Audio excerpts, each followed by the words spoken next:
Before I talk about any topic, I like to try to learn a little bit. You know, if I go and speak to a group, I'll do a little research on the group so I know a little bit. So yesterday I went online and did a little research about litter and some of the statistics. And I mean, it's online, so you know it's true, right? It has to be. It's online. It's got to be true. A lot of neat statistics, not neat, but interesting statistics on littering. And I'm going to talk about those a little bit, but I'll preface it by saying this, and I say this quote often. Mark Twain said there are lies, damn lies, and statistics.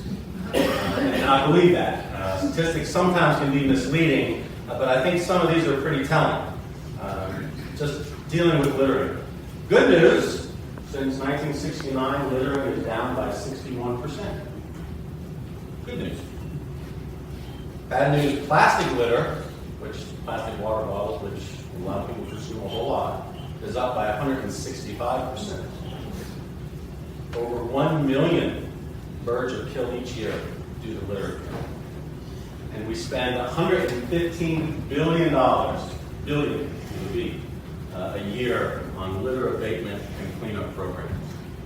That's a lot of money, and that's a big problem. So what does litter mean to us? How does it impact us? How does it impact our community? Because we're not paying $115 billion. I'm not. How does it impact us? And what does it say about a community? And I'm going to walk. I can stand behind the microphone, so forgive me. I started here in 1995. I've been here for 23 years. I know. I must have started when I was 12, right? That was the look at the other person. Love this community. Absolutely love the community. I came from Pennsylvania. I was born and raised up there. Moved down here. I was in the Navy and loved it. Fell in love with it. And one of the things I loved about James City County, it was beautiful. It really was. It was a clean community. It was a beautiful community. It was a place that I looked at and said, I want to stay here. I want to work here and live here. And I did. And that's why so many people continue to move from the north and come here and stay. It's a beautiful community.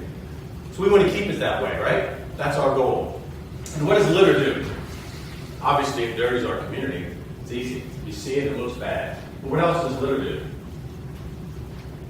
Anybody? Kills the environment. Yeah. Kills the environment? Wildlife, it invites crime. Invites crime. That's why. Destroys quality of life. All of those things. The invite crime one was the one I was trying to get out. That's one of my favorites. It's a good one. And you see it. You see it when you drive through, and you can drive through any community. I don't care if it's York, Newport News, Hampton, James City. If you drive around that community and really pay attention, and look, and see areas that's real clean, and it's neat, and there isn't any litter. I bet you there's not a whole lot of crime in that community. Go to another one, and you see litter. You see stuff all over the place. Trash along the road, trash on the streets, trash in the yards. And I bet there's a lot of crime in that community. And that's true. It holds true. When I was a young officer, I went to a crime prevention school, and they did a study. Somebody did a study. I don't know who it was.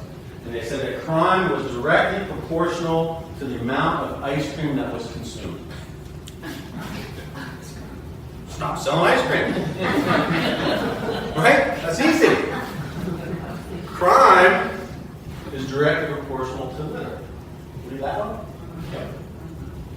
And the whole ice cream thing was, yeah, it was kind of true, because as the temperatures rose, people ate more ice cream.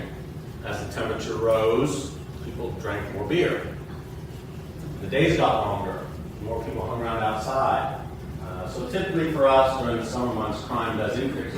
Which, yeah, so does ice cream consumption. But that's not really the cause of it. Or I can say litter is a cause of some of that crime. And there's studies that prove it. Back in 1982, James Wilson and George Kelly put out a theory called broken windows. Have you ever heard of that? Broken windows theory? Talk about how disorder in communities leads to serious crime. Not just minor issues, but serious crime. And you can trace it back to that disorder in the community and how that impacts serious crime in that neighborhood, in those neighborhoods. William Bratton, who was the chief of the New York City Police Department, around that same time, New York was not a place you wanted to live. It was the height of the crack cocaine epidemic, and it was just not a nice place to be. And it had a lot of those types of issues. Smaller issues, litter, prostitution, unwanted solicitation for washing windows. You know, they come up to your car and do all those things.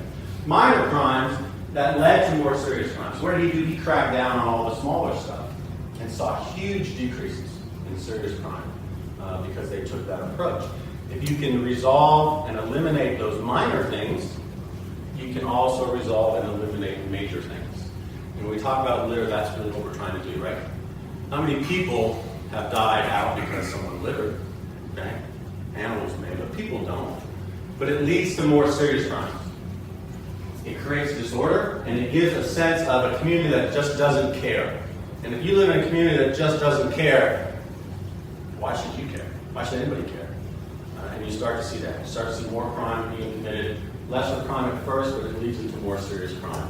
So litter, while it may not seem like such a big issue, it really is. It really is a big issue, and it has a huge impact on us. It has a huge impact on me and the police department as a whole in fighting crime in our community. So don't think it's not such a big issue. So how do we deal with it? What do we got to do to deal with that issue of littering? Just like any other crime problem we have in the county or in any city anywhere, it is not just a police problem. It's a community problem. And we have to approach it that way. It has to be a community effort. We can't do it all. We have 102 full-time sworn officers in Jameson County. Cover 144 square miles, 24 hours a day, 7 days a week, 365 days a year. We're not there. We're not there all the time. But who is? Citizens. People that live in these communities, people that live in these neighborhoods, they're there all the time. They see everything. What we got to get them to do? Call us. Call us and take pride in their communities. People that care about their neighborhood, people that care about their street, their yard, they're proud, they're so prideful, and they will do anything to keep that community safe and to keep that community looking great. And that's what we have to do. We have to get that community buy-in, that community involvement, so everybody's on board. Communities, VDOT, neighborhood associations, Queen County Commission, everybody. Get everybody involved in this effort, and we can truly make a difference and have a positive impact. And we're seeing that. We absolutely are seeing that. And I've told Peg this before.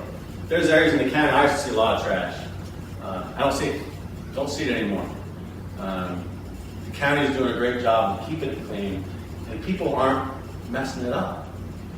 Past few years, I've moved several times. A lot of deliveries and things to my house and apartments. I've lived in 4 different places. And it's funny. I didn't even think about it until yesterday. I was thinking about this. Delivery guys would come. And they'd come in. I live in an apartment. They'd come in. They'd walk upstairs. They'd go in. They'd bang the wall. They'd go and put the bed in there. And they'd leave. Then I moved to a house that I rented. Similar, come in, watch the wall, be careful, going back, put everything in they need to put in. Then I bought a house, in a nice neighborhood. Now the delivery guys come and they stop at the door. Should I take my shoes off? Is everything okay? And they're very ginger when they walk through the house because it's nice and it's well kept.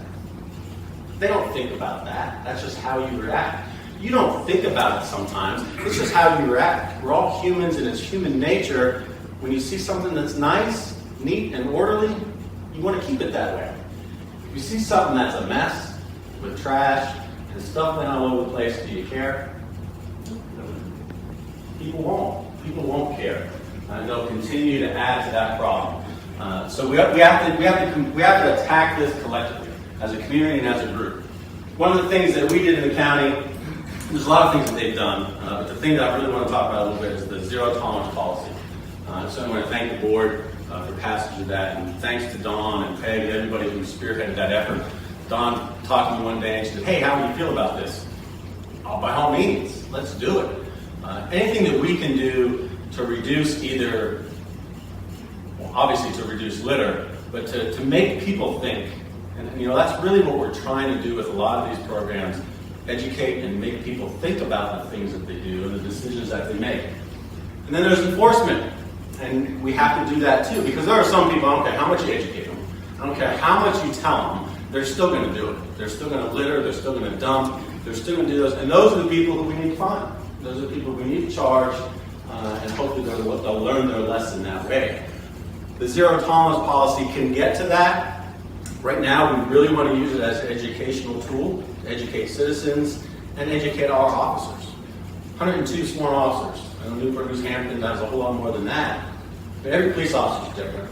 And me as a young police officer, I'd stop cars for throwing cigarette butts out the window. I did. It bothered me. Educating our younger officers, and even the older ones, educating them on what difference they can make. And what littering truly does to the community and the impact that it has. So it's education. It's educating our youth when they're young. Every problem that we have in criminal justice, every one, if we start young, we can make a difference. And littering is no different. Getting in the schools, talking to our kids about it. So when they're teenage drivers, and they're going by McDonald's and grabbing something to eat, and going down the road, they throw, oh, maybe I shouldn't. We need to make people think. Nothing frustrates me more than that. I'll be driving down the road and it's nice, streets are pretty, not a lot of trash, and laying right in the middle of the road is a bag from, I should have picked on McDonald's, but it was, a McDonald's bag. It's sitting right there in the middle of the street. And I'll speed up, try to catch the person. Maybe it was them, I can't prove it, so I can't do that. And I'll stop you. I will stop you. I was coming up Central Road the other day. I was working, and there was a pickup truck in front of me, and a bag flew off the side of that pickup truck, and I stopped them. And honest, I'll be honest, don't put this on my evaluation report. I don't stop a lot of cars. I don't. I don't even have tickets in my car. Yeah, I know. Because today tickets are electronic. You need the computer and you need all that stuff. And it's a waste of money to put all that. So when I get on the radio and stop a car, people perk up. What's the chief doing? Stuff like that. And I stopped these vehicles literally. Went up there, talked. There was a man and a woman. They were married. They were going to the dump. They were extremely apologetic. I mean, so sorry. They didn't realize, et cetera, et cetera. Remember, I don't have tickets. And I probably wouldn't give them a ticket. I said, I'll tell you what. I said, I'll go back and show you where it is. You pick it up, put it back in the truck, and take it to the dump. And I won't write you. And they're like, I wasn't going to write them anyway, but I don't tell them that. And they did. Turned around, went back, picked up their bag, and took it to the dump. It's that educational component, talking to people, and getting those people who you can getting those people that you can educate that will make a difference. Like I said, there are some education is not going to do anything. The only thing they're going to learn is getting a ticket for it. And we're going to do that. If that's the route they want to take, then that's the route that we're going to take. That's not what we want. That's not what anybody wants. But we don't want a littered community. None of us want to live in that. It impacts all of us in so many ways. As a visitor to this area, when people see that, that's what they think. These people don't care about their community. My wife is from New York, Queens, born and raised in Queens. And she always comments to me about, there's no graffiti, there's no trash. There's nothing like that down here, and we want to keep it that way. That's her perspective. We still see it. But to her, that little bit of trash means nothing compared to what she's used to. So be that person who makes a difference. You all here today, you're all leaders. Every effort, everything that anybody ever tries to do, any program, you need leaders. You need champions. You need people who will truly go out there, put their heart and soul into it, and have a positive impact on our community. And that's what you all are doing. Every single one of you. So for that, I thank you. You make my job easier. You do. You absolutely do. You make our community safer by keeping the streets clean. And literally keeping the streets clean. And I mean that. I mean that from my heart. It's absolutely true. It makes a huge difference. I love this area. I love James City County. It's a place where we all want to live, work, and play.